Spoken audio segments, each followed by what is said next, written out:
Welcome to Marvel Maniac and MCU Aftershow. This is your host, Eric Cicada, aka Mr. Honest, back with you to talk about Loki Season 2.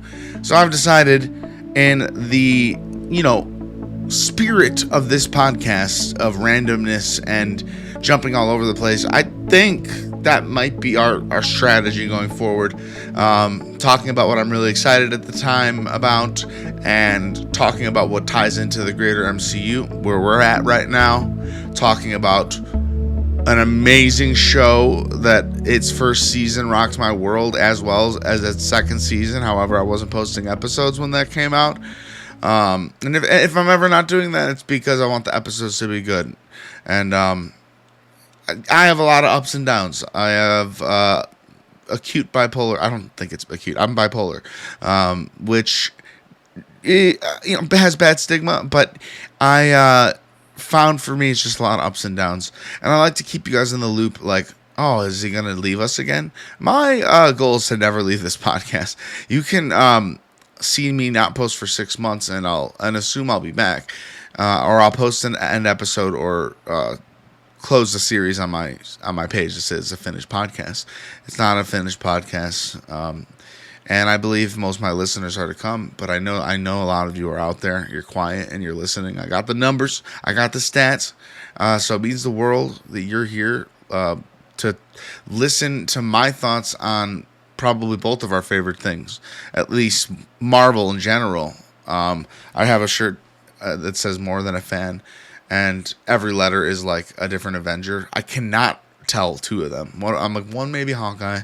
But anyway, More Than a Fan. We are more than fans, Marvel Cinematic Universe fans, and I think we got super jolted by Deadpool last week, 2 weeks ago, whenever that was. It feels like yesterday, because I really want to see it again in theaters, but I think I'm gonna miss that shot.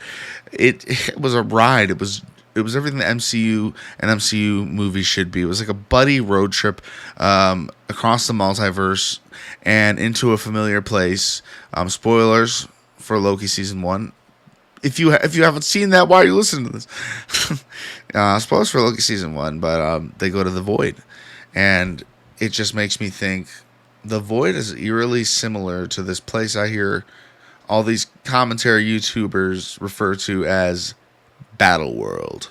I know my Marvel lore from comics and whatnot, from watching a lot of YouTube videos, but I've really never read comics. I would love to start reading some comics. I want to get that Marvel Unlimited subscription. And they're not sponsoring me, but it's an app you can get all the Marvel comics pretty much. Pay a monthly fee. You can look at any Marvel comic ever, pretty much. But back on track, I really enjoyed this season. And we have a special guest today that is going to be joining us, and I did about a 16-minute interview with him. He's an old friend of the show, and in general for me, a childhood friend. His name's TJ, Mr. TJ Galuli, and he's going to be talking with me about his thoughts overall on the whole season. So the first thing we're going to do is jump right into that interview. Can you hear me? Yes, I can hear you. Hi, TJ. Hey, what's up, buddy? How you doing? Oh, man, I'm doing really good now that I'm talking to you. Is it okay if I'm recording already? Heck yes, it is. Oh, my God. Well, me and you have done a few after shows together on this podcast, and they were usually with Dustin. I don't think we've ever done them separately, but I'm going to be trying to call you guys in so it could be a little bit more often and consistently. Sounds good to me.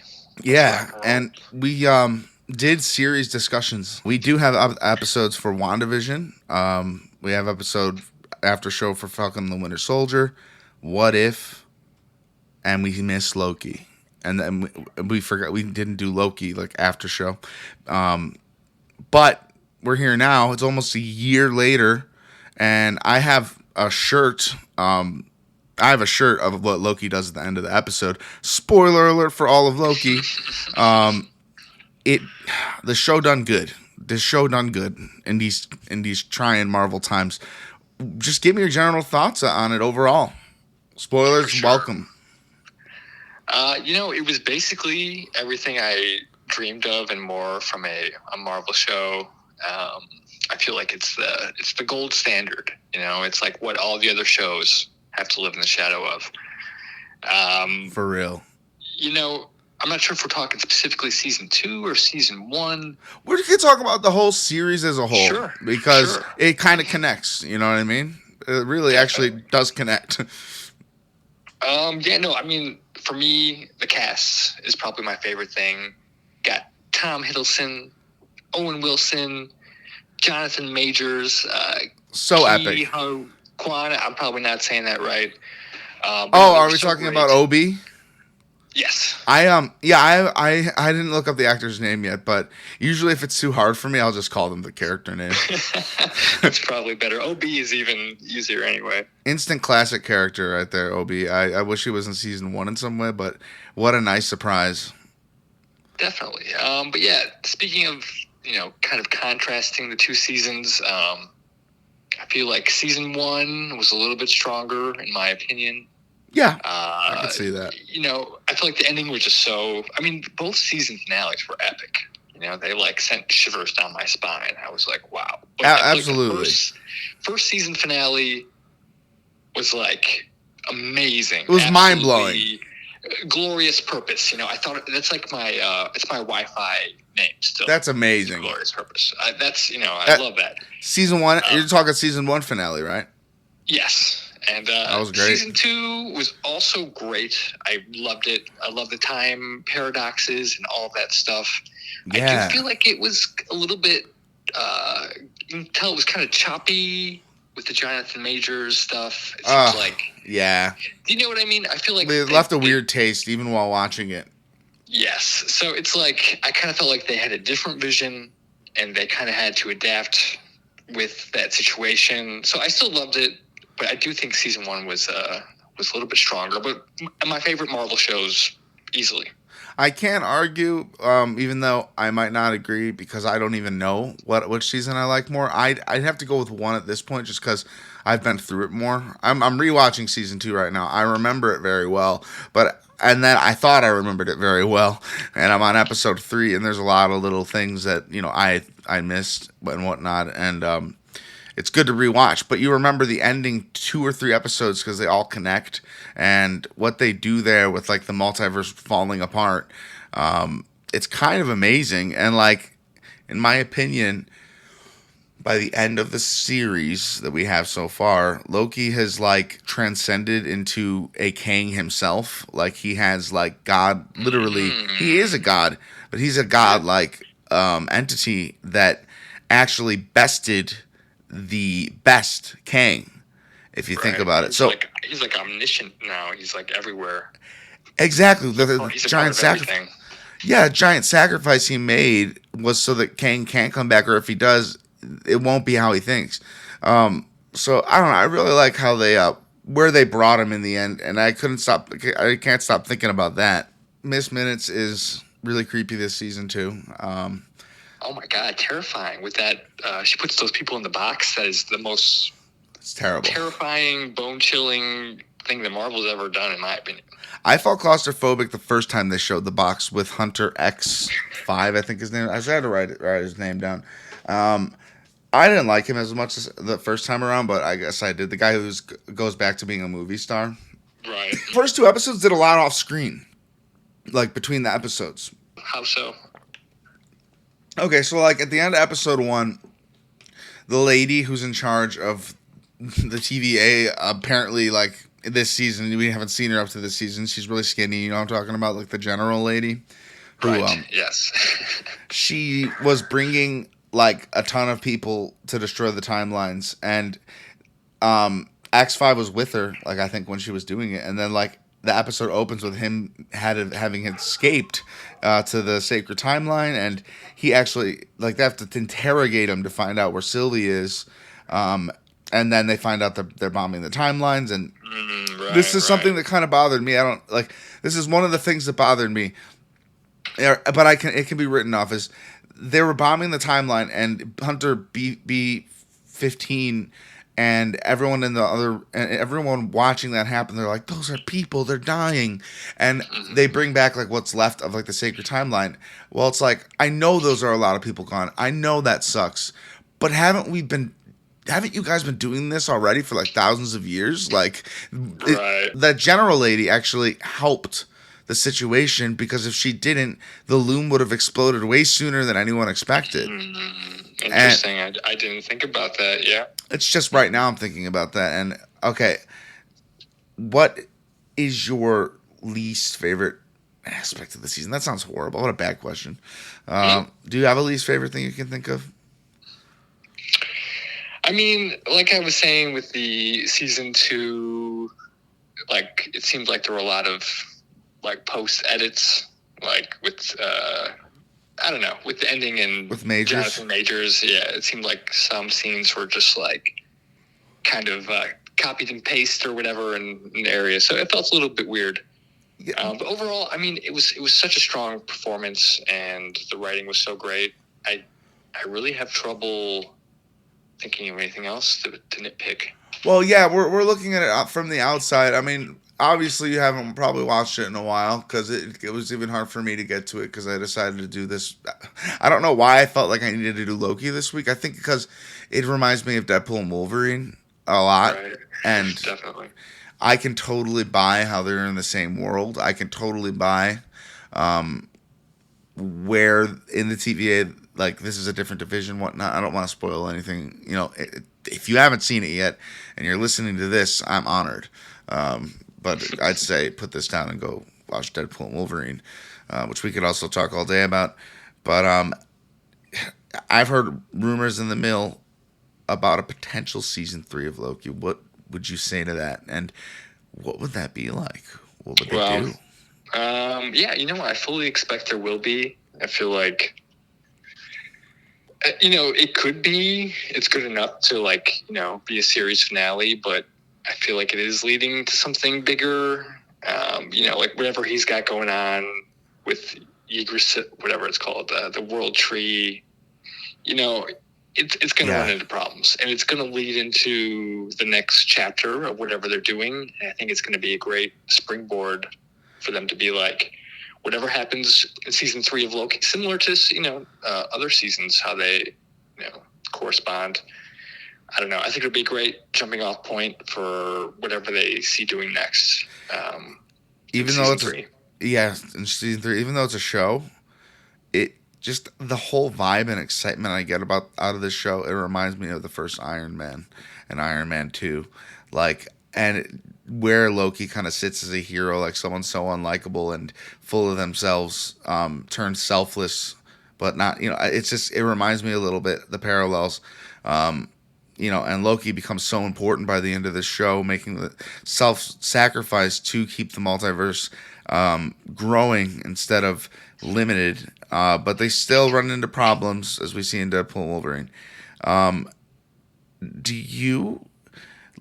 you see one day them picking this story back up and bringing Jonathan Majors back after like a couple of years have passed and the man's been pretty much publicly free? No, you don't think they'll ever give it to him? I think Jonathan Majors as Kang, as we know it, is completely done. I don't think there's any coming back. That's a rough one. See, I'm a denier. I do think that once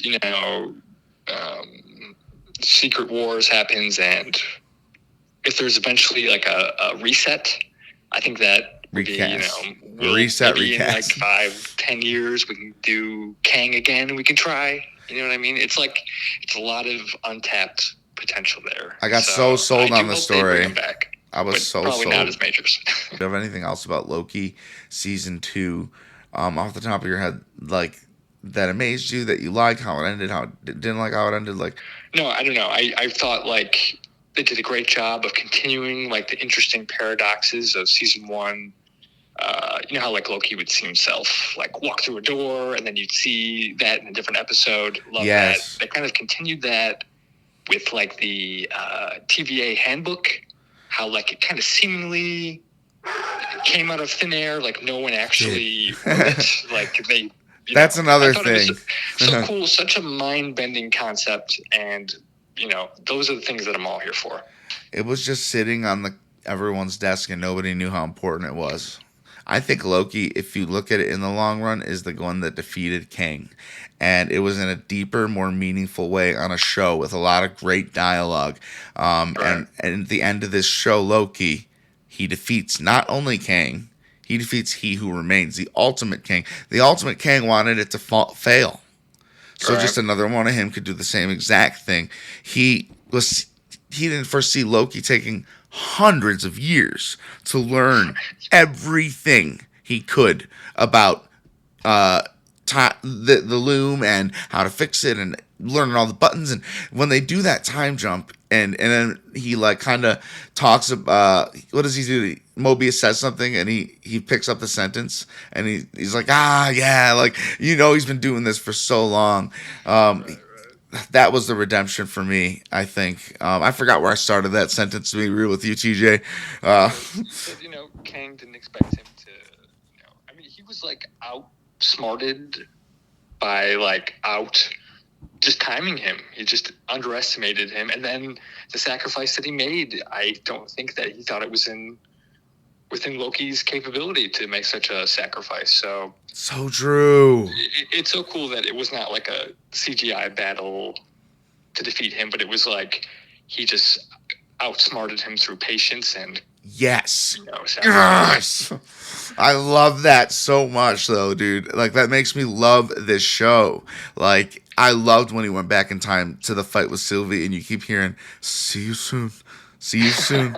See you soon." It's like, I love that line in the first place. I would send gifts of it to people, before this episode came out, but like how they went back in time and then he breaks time with Loki, with Kang, and he says, how do you know that this is not my billionth time here?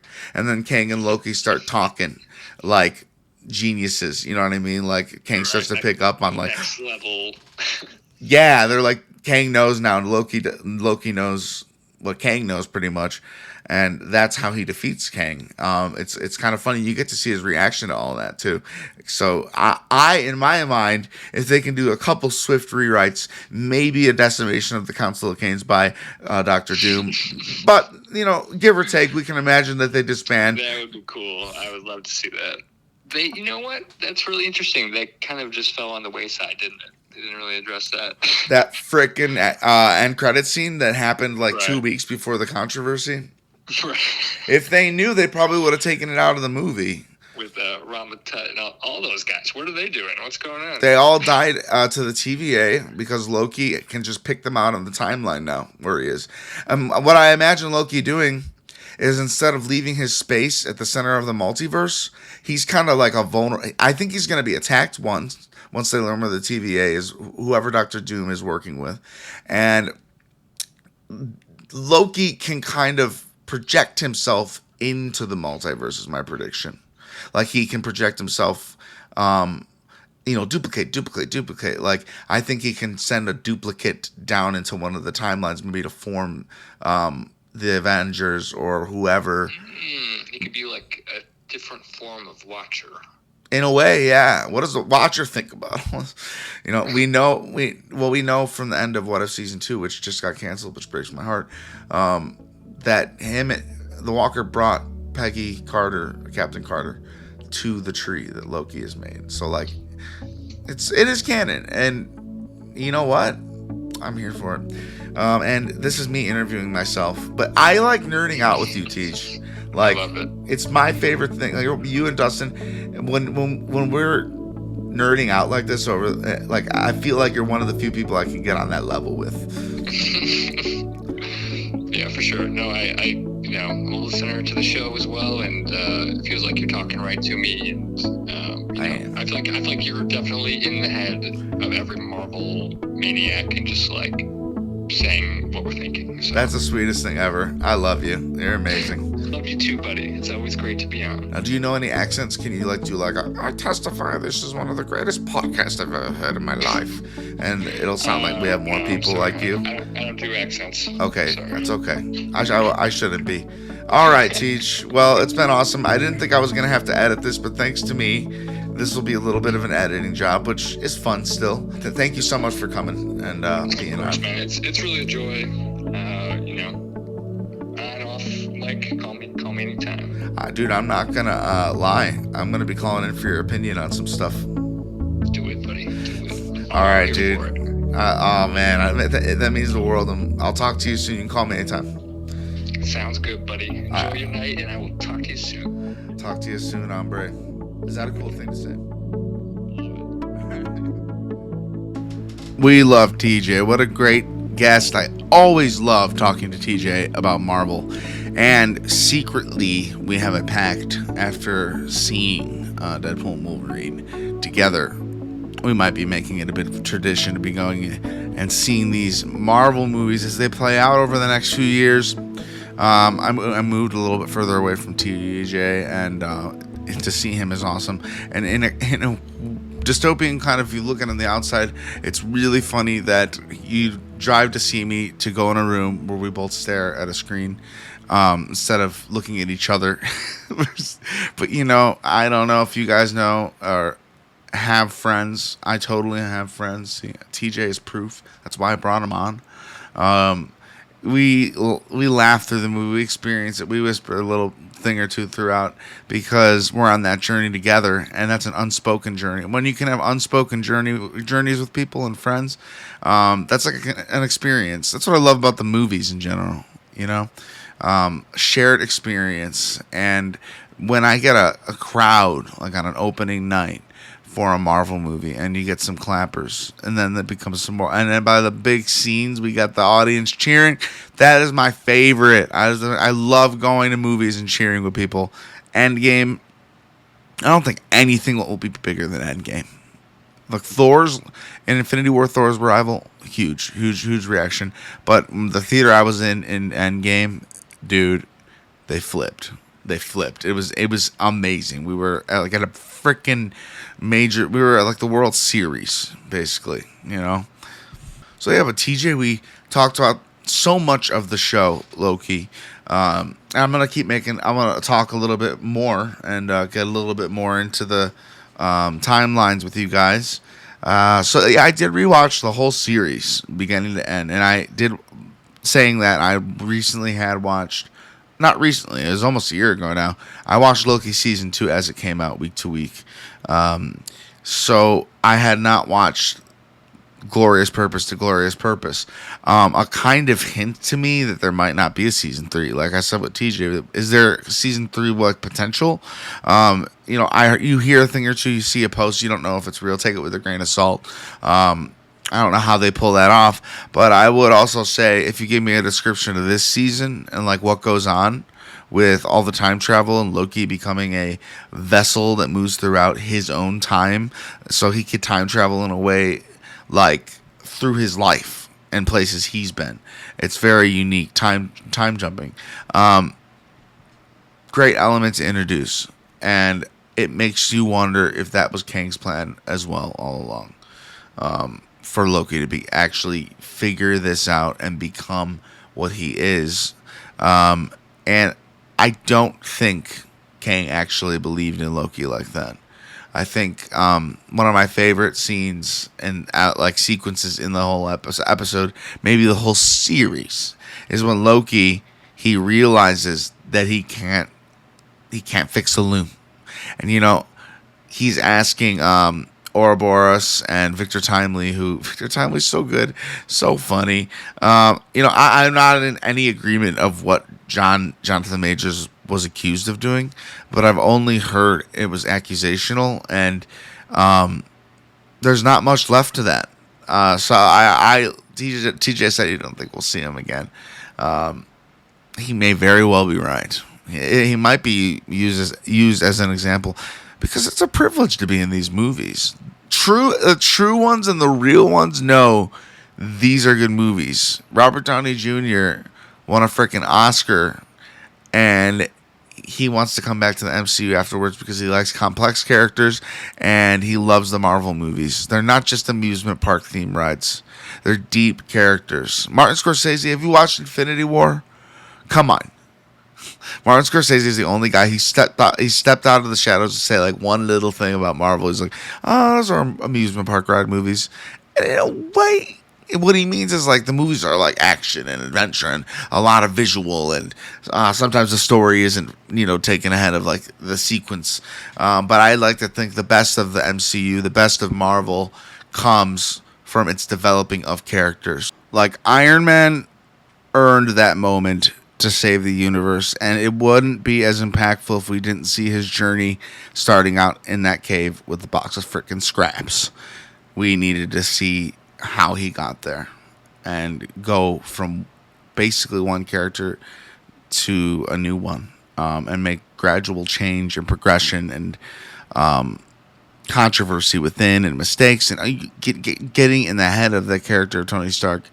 That's why he's my favorite hero. There's a lot going on there, and he's the earliest, technically for the MCU, the first MCU movie. And there's a lot of parallels, in my opinion, between Loki and Tony. A lot of parallels. Visual parallels, like within the show, like in the first season, we get Loki falling into the desert after he transports away with the Tesseract at the very beginning. And the way the camera picks up on him is almost just like it does on Iron Man when he landed his giant escape suit in the original Iron Man.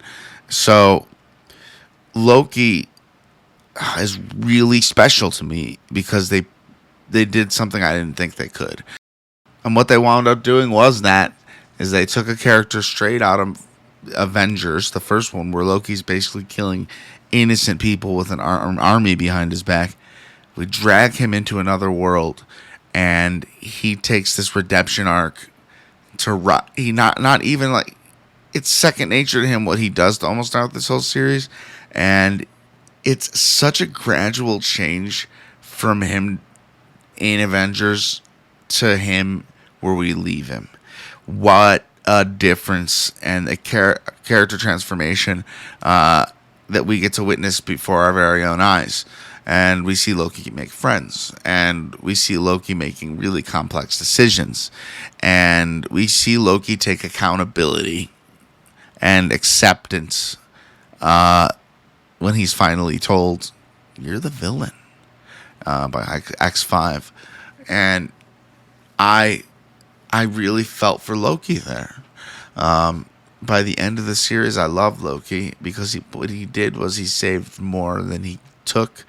And it's really hard sometimes, like, to go back and like know he did terrible things as a bad guy. But we lack redemption arcs, and there's many timelines where that happened, where Loki was the bad guy. This is just so happens, ironically, that Loki is like the heart of the multiverse saga. And at this point, standing in that place that he goes to in his brand new, looking fresh, his brand new robes and his new horns, he makes a self-sacrifice. And when he does that, he's referencing the first Thor movie. I know what kind of God you need me to be for you, for all of you, something like that. I didn't go look up the exact quote, but very standout moment. And I remember when watching it, the comparison of those two scenes. Yeah, we got a 180 on a Loki, and all of a sudden he's like Tony Stark level of giving up and sacrificing his life for the greater good, for the multiverse, and what good or bad may come from the multiverse. I think the number one thing that I don't know, like, does Loki send out like messages like to the team? You know what I mean? Or does Loki, like I said with TJ, is Loki like able to teleport like versions, like duplicate himself and stay where he is, but project himself in a moment in time? Like, can he walk into the TVA? I don't think so yet, but I think that's what they're going to have to end up doing if they're making him such a key, essential player. Or the scary thing would be that Loki won't be doing anything, and it'll be the Avengers racing Doctor Doom, it would have been Kang, to save Loki and or stop Loki. what Doctor. So Loki might just be used as the centerpiece of something that needs to be saved and relished. Relished, is that a word? I know relish is something you put on sandwiches. Is it? Marvel Maniac Pod at gmail.com. Give us your take on relish. Give us your relish on Loki and what you're thinking about Marvel right now as a whole. Like, are you feeling good as a Marvel fan? Marvel Maniac Pod at gmail.com. You will most likely be put on the show unless you're really mean. And if you leave a review and you thumbs up or whatever the tactic is from wherever you're listening, you're just sending positive vibes into my life, and it would mean the freaking world for me if you could do that. Smash that like button. This commentary YouTuber, I've been watching him, and he's like, smash that like button. You know you ain't gonna do it later. And I'm like, you know what? I like how he does that. I'm gonna take that from him. You know, freaking Loki though. Everything leads to this ending. So where we leave it, it's kind of hard to look back before, but they did some really cool things in general this season. I think they took some nice risks, like the TVA handbook. Like, that wasn't a thing last season, right? If someone can show me a shot of that TVA handbook anywhere in the first season, you win. That's it. You just win. I don't know. I don't got nothing else for you. But help me find it. I don't think it's there, but you can believe it was. It's so essential this season. It's the thing that carries the season in story, and we find Loki time slipping in the first episode. Time slipping, and that's impossible. You can't time travel in the TVA, but he's doing it. So what does that say about the TVA? It is on its own timeline, in my opinion. It's on a timeline, and it's running adjacent to the sacred timeline, but it's maybe even in another dimension, but it does have a timeline of its own. And in the series, like, Miss Minutes is like talking to Ravonna Renslayer when they lose Victor Timely. Miss Minutes is like, I know something about you. It's going to make you really mad. And the episode ends. And we find out in the next episode that Ravonna helped He Who Remains win in the multiversal war. And he sends her away, pretty much saying, we're going to rule together. And instead he calls Miss Minutes and he does a mind erase protocol. So she doesn't remember him at all. And he says, in fact, wipe everyone's mind. So how many times had he done that? How many thousands of years? Because it's looping. The infinite sacred timeline. It's an Ouroboros, kind of like our new friend Ouroboros who we meet. It's a never-ending back and forth between now, then, and later. And they circle back on each other. And we noticed and know that from when Tony discovered time travel.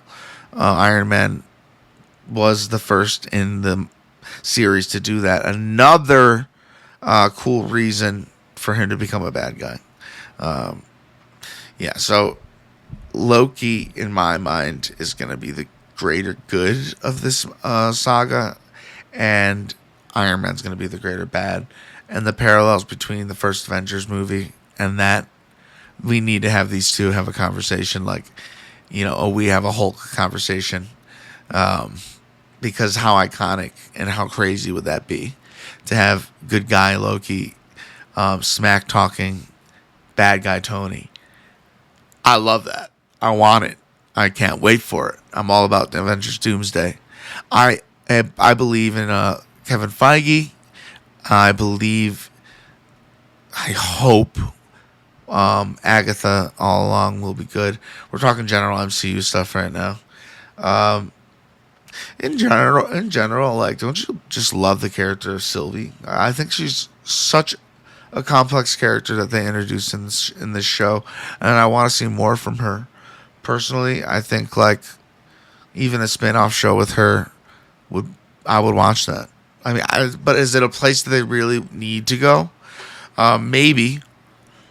Because Sylvie is going to be in the Avengers. So it's going to be interesting to see how they bring the only Disney Plus people, like the people who have only been on Disney Plus, not in a movie, into the next Avengers. The news of Avengers Doomsday is going to have 60 plus cast. Oh my God, Sylvie's going to be in there. And maybe she'll be a way to communicate with Loki and, convey messages or warnings to the Avengers, who I hope assemble in New World Order or Brave New World, Captain America. I want to see some Avengers assemble. I want to feel safe before we go fight Doctor Doom. It does feel like a little bit like we cut out some quests and we jumped towards the Doom saga. They had to do what they had to do, and I respect them for it. I personally wouldn't want a recasting of such a big character after they did that post-credit scene. I think there are people in Disney that want to bring Jonathan Majors back later. I think there's a chance of it. It depends on where he lands, and it depends on a lot of things. So I think it's very possible. TJ, I also can see where people in his boat too, where you're like, he's never coming back, and I can totally see where you're coming from there, because he messed up at the end of the day. I mean, he reacted really badly to a bad situation that he could have acted better upon. And a bit ago, I was talking about Ouroboros and Obi. He is like the same guy, obviously. He is such a cornerstone of this second season. He's so lighthearted, so genuine, so funny. I love him. And then there's something inside of me now that wants a season 3 where he's an antagonist, because I think he's super smart and maybe plays dumb sometimes. Maybe he's a variant of Kang that doesn't look like Kang. Who knows? Maybe he did work very closely with Kang, technically Victor Timely. I see that as a time loop, because during the season, right when they bring Victor Timely in, OB is like, I wrote this book with the help of Victor Timely, one of the smartest men I've ever known. So it is like looping, as we said. It's an infinite loop. OB and a lot of the people there, even though they're variants, maybe Mobius is so glued to the places. Maybe he's been there for thousands of years, doing that, being time wiped and doing pruning and being the TVA officer that he is. And that's what's crazy to think about. It's just the concept of time. Like Loki asking OB, how long will it take for me to learn everything in this book, top to bottom? And he's like, years. And then Victor Time was like, centuries. Like, you can't do this in a way.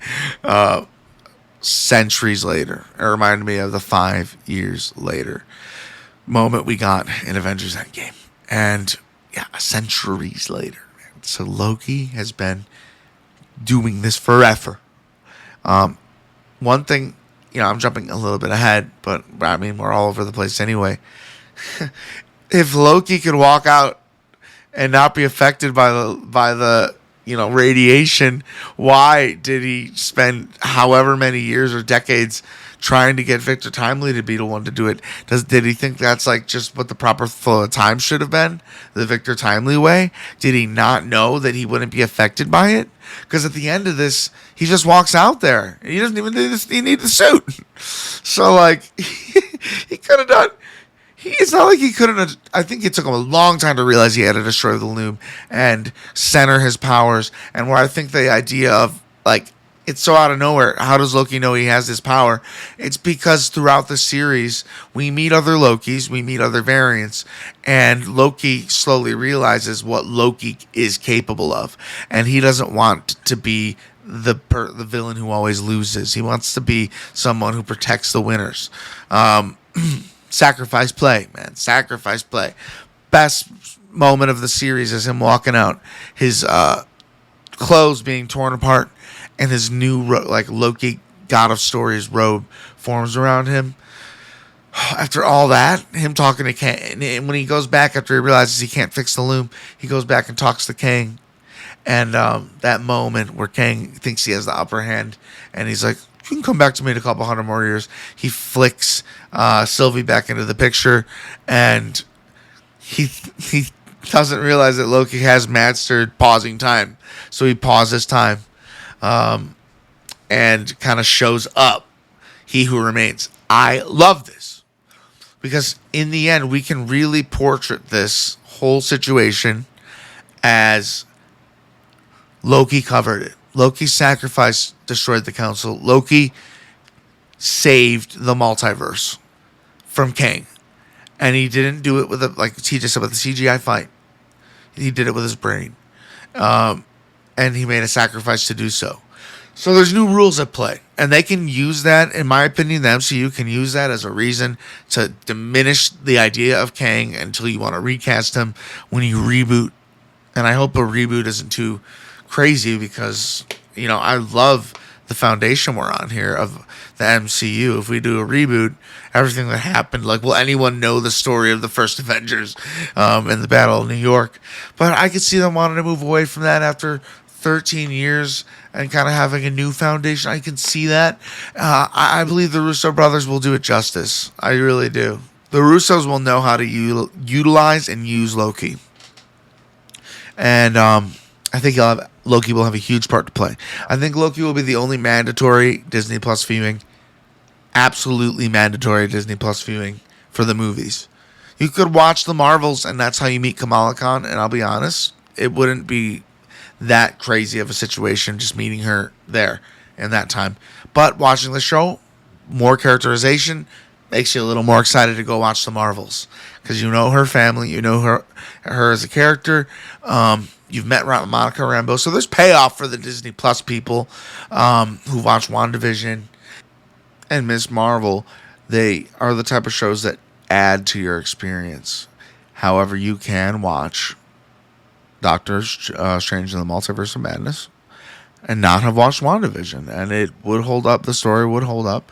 That's what, in my opinion, they're always trying to do with these movies, and why it might be getting so hard for the creators of like the overall arc of the sagas.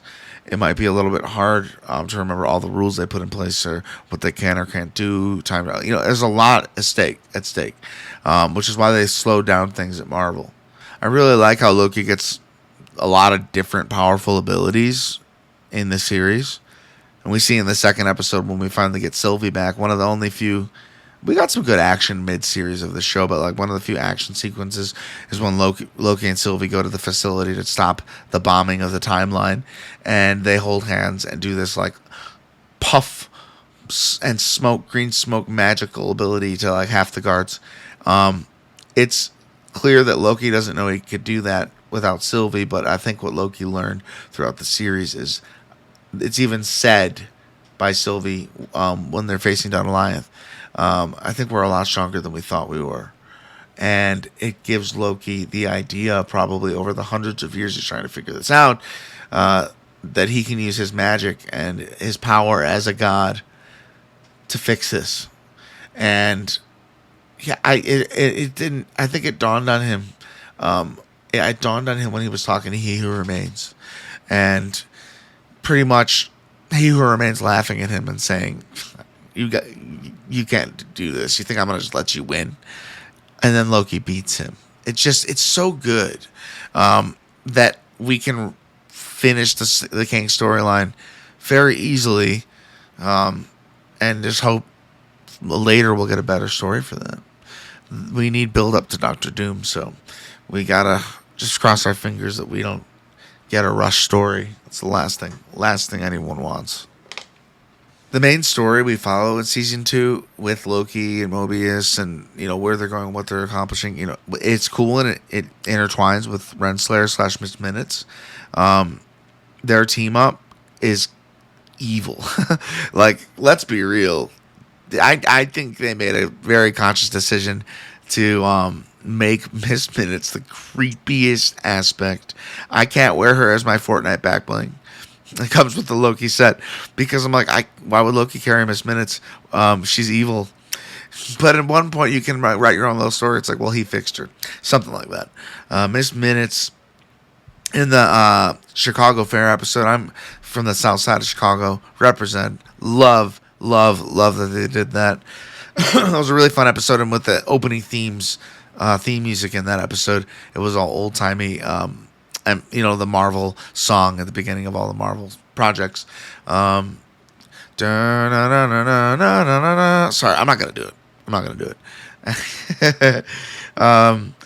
It's evil. It's evil, old Renslayer. And okay, oh yeah, because when they put those people in the box and smush them, what the hell? That was horror movie level stuff.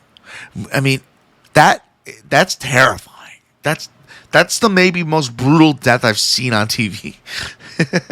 I mean, only if they made us watch it, it would have been disgusting. And then you look at Miss Minutes, and she is smiling. What the? Scary AI warning for the greater beings who wrote this. It makes me scared of AI. She was just meant for chess at first, and she became so much more. And how creepy is it? Her crush on Victor Timely when she puts her face on that mannequin. Oh gosh, oh my god. Loki's always kind of balancing good and evil throughout the series. But having friends, having people he cares about, giving him those stakes, he's the hero. And without realizing it, from the first episode of season 2, that's very evident. He's a hero, which I fucking love. He doesn't call himself that, but I love it. I wrote Hunter X5 very hard to like. I don't like the way he puts his arms up on his shirt like it's a cool thing to do. I feel like that was a character choice of the actor. I don't mean to criticize this guy. I just don't like it. Like, people don't hold their shirt collars like that. And and he was doing it in the first time we meet him because it shows X5 on his hands. Like, was that his idea? But I do like his storyline. He was a good character. TJ was so good to have on the show earlier that, like, I'm worried I'm going over topics that we talked about already. I'm curious how Loki be able be able. Okay, I'm trying to say, how did Loki, become a time slipper? Like, you know what I mean? And it was from the very moment Sylvie kicked him through that door. So part of me thinks Victor Timely's plan. Yes. I said Victor Timely instead of Kang or He Who Remains. I like Victor Timely. I like how he says when he finally does his task, oh, that was such a good moment up until they realized it didn't work and it took Loki hundreds of years. But Victor Timely walks back in and everyone's celebrating and he's like, what does he choose to say? He's like, pumpkins. Pumpkins. Why did he say that? I like Victor Timely, maybe the most likable Kang of them all. I mean, technically, he's still hanging around that TVA, and he has a co-author on the new TVA handbook by the end of the series, Obi and Victor Timely. Yeah, but again, back one more time to that shrink box and that Miss Minutes moment. No sympathy for Renslayer after that. She got what she deserved. I hope Eliath ate her. I think that might be her fate too, because she was, I think, really part of what was to be the Kang story. So Kang planned for Victor Timely. Kang planned for the time slipping. So how much more did Kang plan for? Makes me 50% worried that he knows what Loki ultimately would do. It seems to me, though, at the same time, he underestimated Loki. I think he was trying to manipulate Loki. I don't think he thought Loki could do what he did. I really don't. So I love the idea of him defeating, the bigger bad, because he did something bad on the outside world, and we have to move past that as an audience, even though they did so much setting up for the He Who Remains and all the Kangs that conquered. I'm not that disappointed, though. Doomsday is a cool name for an Avengers movie. By the time the movie comes out, we'll probably all be really happy for it. Who knows? Who knows? We can't tell the future. It could be the worst thing Marvel ever did, but I'll still stand behind it because I love Marvel. I'll be with it for the end. Till the end, Marvel. Till the end. I'm never leaving you. There's these things that Loki does once he kind of realizes what he has to do. And he goes to visit Mobius and Sylvie in very distinct points and tell them, like, have a nice conversation with them before he makes a sacrifice. And I think that's really special. I like when Loki meets the variant of Mobius. He's like, a beautiful union of form and function. Like quoting Mobius. He does have jet skis all in his life. He's a salesman. A lot of people thought he was like I remember the theories at the time were like, what if it's just Owen Wilson in the like he's an Owen Wilson variant? That would have been funny, but I like what they did. Anyway, as a side thought too, how long was Sylvie on the run? Hundreds of years, thousands of years? Like, we know time moves different through the TVA, and we know Loki's already like really old. Like, I don't know how old he is, but Loki and Thor are old. But they act like kids. I wonder. It's not answered. I think Sylvie's been on the run for a long time. Who knows? I don't know if we'll get further into that. The spaghettification of things is scary. The first spaghettification that they ended that episode on, where Victor Timely completely was obliterated. We literally see his like skull and his ribs, and like for a second, and it's so sad. And such a big moment. And like they end the episode with the loom exploding and everyone's gone except for the next episode, Loki, who has to round up his gang and throughout different places in time and put them all back in the one place. And Ouroboros, he gives him the handbook and he makes a portal, a time portal, like just out of thin air because he's a genius in any reality. I like to think that Kang picked these people himself. I just love the fact that Loki beat Kang, and that's my headcanon for now. Loki beat Kang. We need to figure out a way to get rid of that console.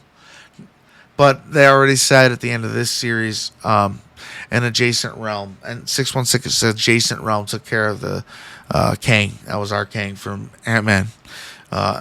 So, boy, I would love a season 3 of this show, but I don't know how they'll do it. I mean, the first episode of the show is called Glorious Purpose, and the last episode is called Glorious Purpose. It seems like a closed loop at this point. I'm very interested if they do a season 3, how they do it. I really would. But that is kind of where I'm going to leave it for today. There's maybe a few other things we could have talked about, but I feel really good about this. I think I talked about so much with TJ. I'm wondering if I went over something that I already did with him while recording on my own. But also, I'm trying to keep my runtime around what it is here. So it's been really fun talking about Loki as a season. You, as a listener, thank you for being here. It means the world. I am very stoked about the future of this podcast right now. I'm having fun talking about all of Loki, and let's just say we'll do a whole series discussion on Ms. Marvel one day, or I don't know why I'm talking about her so much. Just an example. She's a great hero, great addition, love it.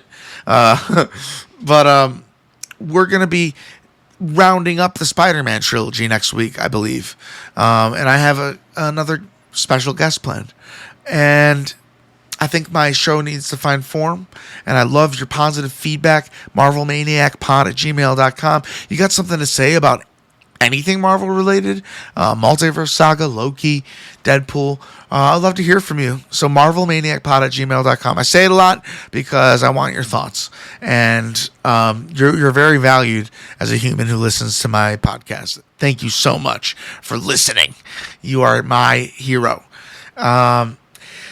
So yeah, next week I'm looking into watching the trilogy of Tobey Maguire Spider-Man and talking about all of that in one episode, because it seems that we're going to be getting him back. There's a lot of rumors surrounding him and Andrew Garfield, where their characters are going, if they'll return. I would love a Spider-Man Tobey Maguire 4. However, I'm all good with the Tobey Maguire return in general. Let's do it. I didn't think we'd be talking about this Spider-Man on my podcast, but we will be, because he entered the multiverse. The multiverse brought so many things that we could talk about. We could go back and talk about all the X-Men movies, but we're not going to do that. There's a lot of MCU mainline movies and series like Guardians of the Galaxy. I just realized I want to talk about that as a trilogy. And of course, we'll talk about Infinity War and Endgame and all their place in that. If you're the type of viewer who doesn't like the type of show I'm making where I jump around kind of all over the episode and that's how I am, that's who I am. I got a really very honest comment on the Apple podcast that it felt like it was a put down. They said I was a stoner. It sounded like I just hit the bull. I do smoke marijuana medicinally, so he wasn't fully wrong. That's not the point.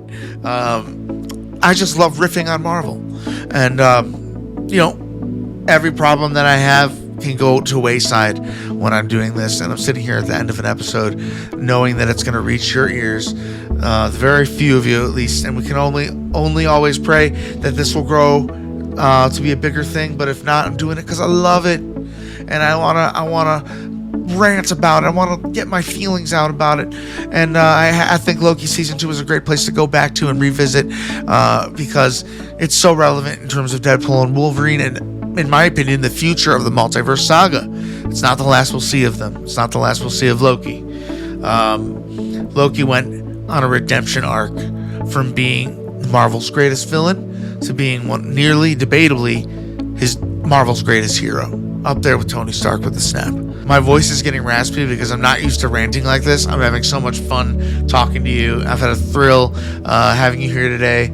And just look us up. We're Marvel Maniac Pod on most platforms. I haven't posted in a good bit, but it'd be great to see a couple new followers. That would inspire me to post a little bit more. But be on the lookout for that. We got patreon.com/Marvel Maniac. We haven't done anything to that in a while either. But send me your feedback. We would love to grow the community. Do you want a Discord server? I kind of do. We might make that. So I'll let you know if I make a Discord server for the podcast. I'll let you know, and we'll put it in the description. I think it's a great idea, actually. So that's it for today. So until next time, Avengers, disassemble.